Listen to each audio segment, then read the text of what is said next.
Dan di sini untuk ringkasan artikelnya pada tujuan untuk penelitian, di sini penelitian secara spesifik itu bertujuan untuk menggali dan juga menganalisis faktor-faktor yang mempengaruhi keberhasilan implementasi pendidikan inklusif. Terus fokus utama itu pendidikannya adalah pada siswa dalam membangun pendidikan pada tingkat prematur serta melihat gambaran umum implementasi pendidikan inklusif. Dan dalam memahami faktor-faktor begini diharapkan dapat memberikan wawasan yang lebih mendalam untuk meningkatkan kualitas dan juga efektivitas pendidikan inklusif di Indonesia. Nah, untuk metode penelitiannya di sini studi mengadopsi metodologi penelitian kuantitatif, khususnya menggunakan pendekatan tinjauan pustaka. Terus metode ini juga dipilih untuk mengeksplorasi secara komprehensif berbagai faktor yang mempengaruhi implementasi pendidikan inklusif dengan mensintesis karya ilmiah yang ada. Penelitian ini juga bertujuan untuk membangun pemahaman yang kuat tentang topik tersebut tanpa pengumpulan data empiris secara langsung.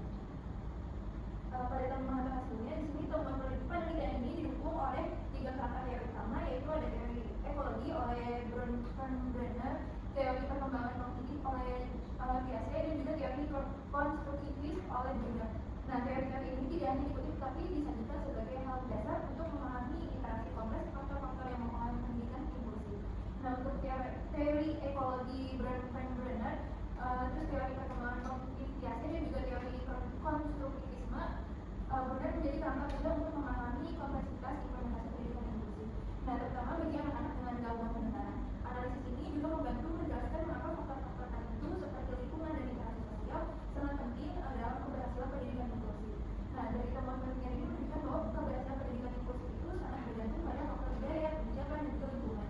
Dari teori Brenner, ekologi secara akurat memprediksi hal ini dengan tekanan pengaruh timbal balik antara individu dan juga lingkungannya yang mencakup keluarga, sekolah, dan juga masyarakat. Nah, sedangkan dari teori ekologi Brenner secara khusus menyoroti pentingnya berbagai lapisan lingkungan dalam perkembangan anak. Nah, dalam konteks pendidikan ini, pendidikan inklusif ini berarti bahwa keberhasilan itu tidak hanya bergantung pada interaksi di dalam kelas, tapi juga pada dukungan dari keluarga, terus kebijakan sekolah, dan juga penerimaan masyarakat secara luas.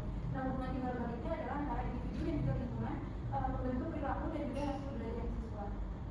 Dari kesimpulan peneliti, kesimpulan utama dari penelitian ini menegaskan bahwa keberhasilan pendidikan inklusif ini tidak hanya bergantung pada kebijakan dan juga praktik yang kuat, tetapi secara krusial juga pada implementasi budaya inklusif yang aktif. Terus hal ini juga menyebabkan pendekatan yang berkelanjutan dan juga kolaboratif, di mana para pemangku kepentingan, khususnya pembuat kebijakan, harus secara konsisten mengkonseptualisasikan implementasi pendidikan inklusif melalui diskusi mendalam dengan orang tua. Tujuannya adalah untuk menciptakan mekanisme yang transparan dan juga akuntabel dalam penyelenggaraan pendidikan inklusif. Berikutnya kita akan menganalisis penyebab hambatan pendengaran dari artikel yang kami pilih. Pertama kita akan membahas terkait faktor penyebabnya. Implementasi pendidikan inklusif dipengaruhi oleh berbagai faktor yang saling berkaitan, baik yang bersifat pendukung maupun penghambatnya. Dari sisi penyebab keberhasilan, terdapat 3 dimensi utama yang menjadi fondasi. Pertama yaitu budaya inklusi menjadi faktor kunci karena sifat penerimaan, keterbukaan, dan penghargaan terhadap keberagaman di lingkungan sekolah dan masyarakat akan menentukan sejauh mana anak dengan kebutuhan khusus dapat berpartisipasi secara optimal. Tanpa budaya yang inklusif, kebijakan dan praktik yang ada cenderung tidak berjalan secara efektif. Kedua, kebijakan inklusi berperan sebagai dasar struktural yang mengatur pelaksanaan pendidikan inklusif. Keberhasilan sangat dipengaruhi oleh kejelasan regulasi, konsistensi implementasi, serta dukungan pemerintah dalam bentuk program dan pengawasan. Kebijakan yang kuat namun tidak diikuti implementasi yang konsisten dapat menjadi penyebab ketidakefektifan di lapangan. Ketiga, praktik inklusi merupakan faktor operasional yang langsung berdampak pada proses pembelajaran. Adaptasi kurikulum, penggunaan metode pembelajaran yang sesuai, serta kemampuan guru dalam mengakomodasi kebutuhan siswa menjadi penentu utama keberhasilan. Dengan kata lain, meskipun budaya dan kebijakan sudah mendukung, namun tanpa adanya praktik yang tepat, tujuan inklusi ini sulit untuk tercapai. Di sisi lain, terdapat sejumlah faktor penyebab hambatan dalam implementasi pendidikan inklusif di Indonesia, yaitu keterbatasan infrastruktur menjadi salah satu penyebab utama karena fasilitas yang tidak ramah disabilitas menghambat akses dan penerimaan belajar siswa. Selain itu, kurangnya tenaga pendidik yang memiliki kompetensi di bidang pendidikan khusus menyebabkan proses pembelajaran tidak optimal bagi siswa dengan kebutuhan khusus. Faktor sosial juga menjadi salah satu penyebab yang signifikan, terutama stigma negatif di masyarakat terhadap anak disabilitas. Lalu berikutnya juga ada faktor-faktor internal seperti kapasitas individu dan tingkat keparahan gangguan pendengaran yang menentukan kemampuan dalam menerima informasi, dan juga ada faktor eksternal seperti dukungan dari orang tua, guru, dan lingkungan sekolah menjadi penentu penting untuk membangun motivasi dan keberhasilan akademik. Selain itu, perilaku guru juga menjadi salah satu faktor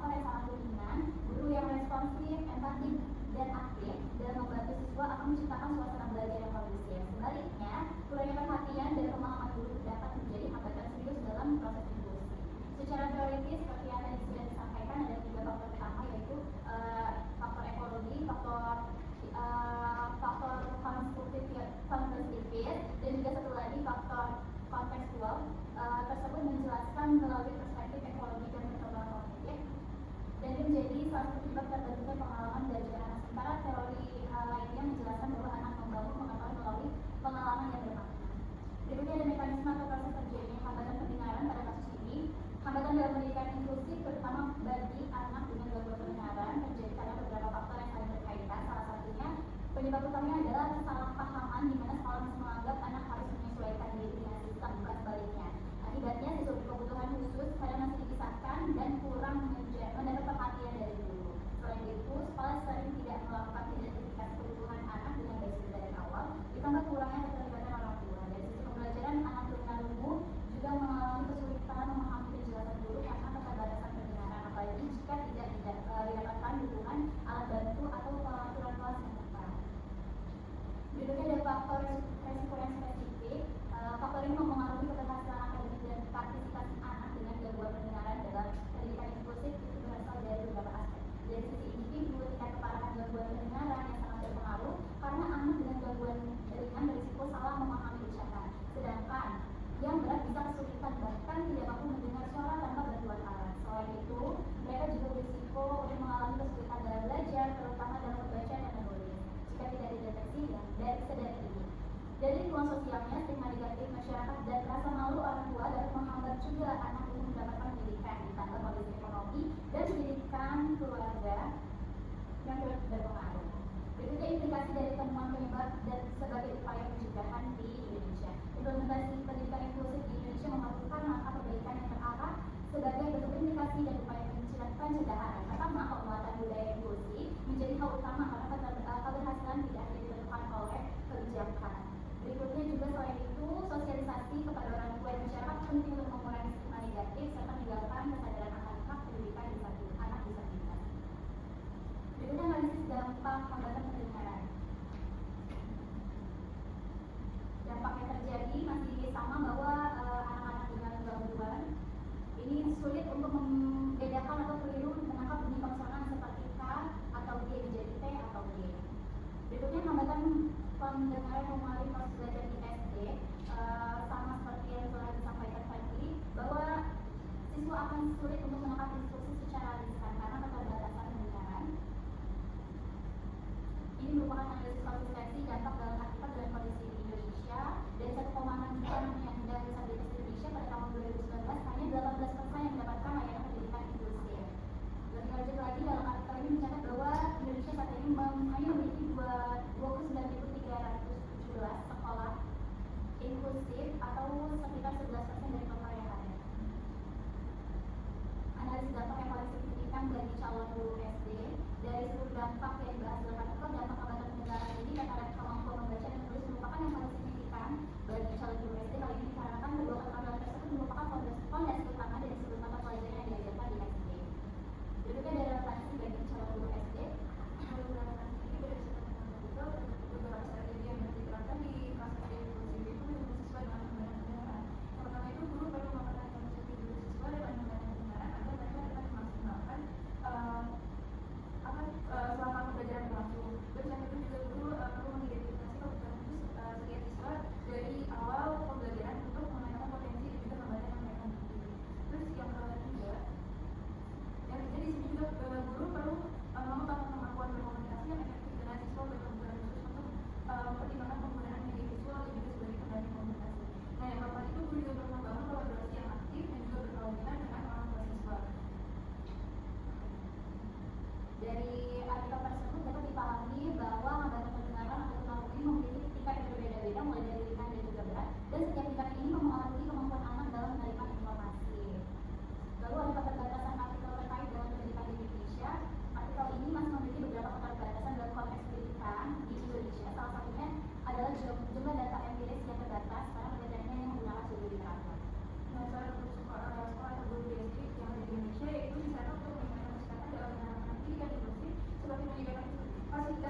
mengembangkan diri agar mampu menciptakan pembelajaran yang adil dan juga nyaman bagi semua siswa tanpa membedakan antar belakang maupun kondisi mereka. Ya, baik, ini adalah dapat disampaikan dan dijelaskan.